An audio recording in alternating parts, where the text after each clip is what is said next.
welcome back to the channel. As y'all can see, I'm here in my garage. This is the 300 that I was telling y'all about. I'm in a tight little spot in my garage. I'm trying to figure out what's going on with this thing. Remember I told y'all she complained about coolant smell, coolant leaks, and all of that. So what I want to do is verify, actually, was it a coolant leak? And yes, I smell it. I drove it here. In fact, I brought my coolant system pressure tester home just in case I needed it. All right.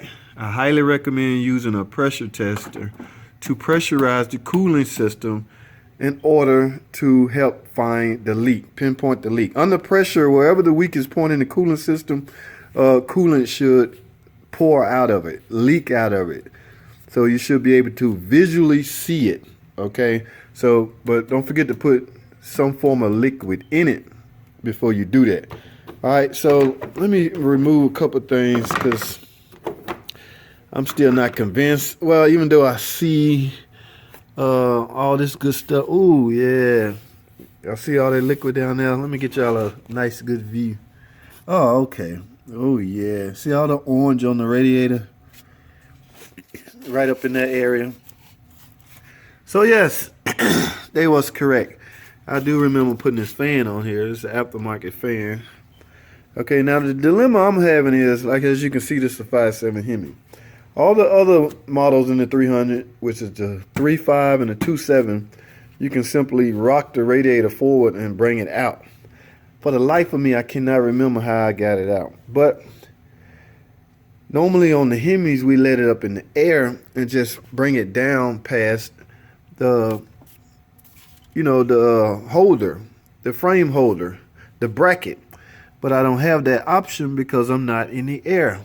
All right, y'all. I don't want to waste so much time because I don't want to be in here in this garage all day. It's kind of chilly. So I'm going to start yanking off parts. I'll get y'all as much footage as I can. The goal is to get the radiator out.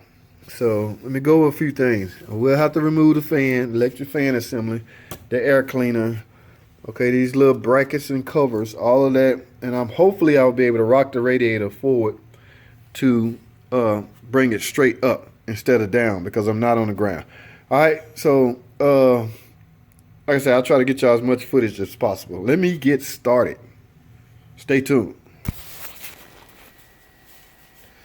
All right, so first thing first, we got to get the fan out. All right, the fan is just held on by two screws, just two 10mm screws.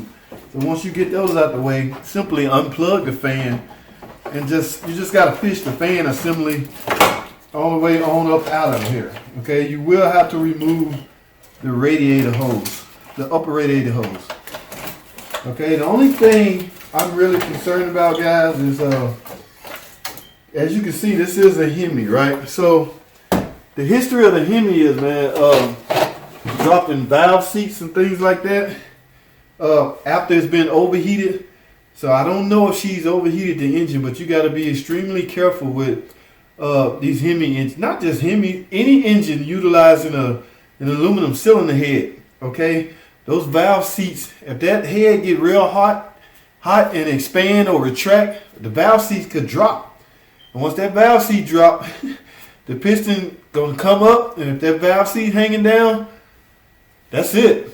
That is a wrap. Okay, so I've had one in the shop one time. We was debating whether to just put heads on it, but the piston had came up and smacked the valves and just punched a hole actually in the piston. So at that point, we didn't want to gamble with it. So we ended up replacing her complete engine. So that's the only thing I'm concerned with on this car is if she let it overheat and now she may have warped the head. I don't know. I will not know until I get this radiator replaced, fill it up with coolant, and drive it. And find out then, okay? But it drove over here, okay? I've topped it off with water on the way over here. All right, so now I can actually see the radiator. And it looks like I would be able to fish it through here. So all I got to do now is get the condenser off of the radiator, okay? And remove the lower radiator hose, and that should be it. All right, so y'all hang tight, man. Let me go to another ad commercial break, and we'll be right back. Alright, so what I'm going to do is go ahead and start removing all these little cover plates and these radiator hold down. They're just 10 millimeters, so I'm going to go ahead and get that because I will have to go out and get my drain pan, okay? I do not want coolant all over my garage floor. So we'll go chase my drain pan. It's around here somewhere. I will have to find it. I mean, when I pull the upper radiator hose off, then nothing come out. So it's obviously very low. Alright, so we got to get both of these out. Remember, it's two of them, one on each side. And all we're doing now is trying to get the condenser off of the radiator.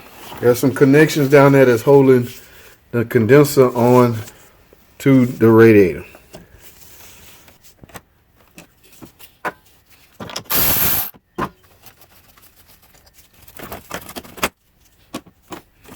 Alright, see there's one.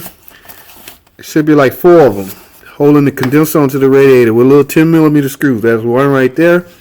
There's one down at the bottom. And it's one same position but on the other side, one up top, then one on the bottom. So let me fish those out of there and we shall proceed. Alright, ladies and gentlemen, I have the condenser now off of the radiator. So the radiator's freelancing now. Only thing holding it in place now is the lower radiator hose.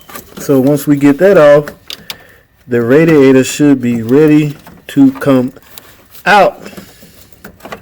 Okay, so let's see if I can get a good bite on this radiator hose.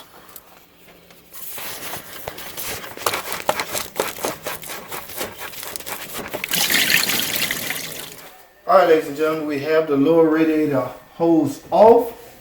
So now it's just a matter of fishing the radiator assembly out of its place. Alright, this takes some serious finagling. Alright, so I'm going to come out from the bottom. I'm going to bring the bottom up and down just to clear this top frame. Let's see if this works, because these shields are,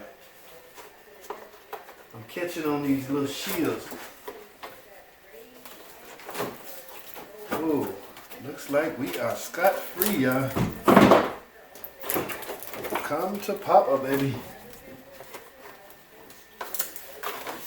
Go ahead and get this shield out the way, because we will need to reuse that.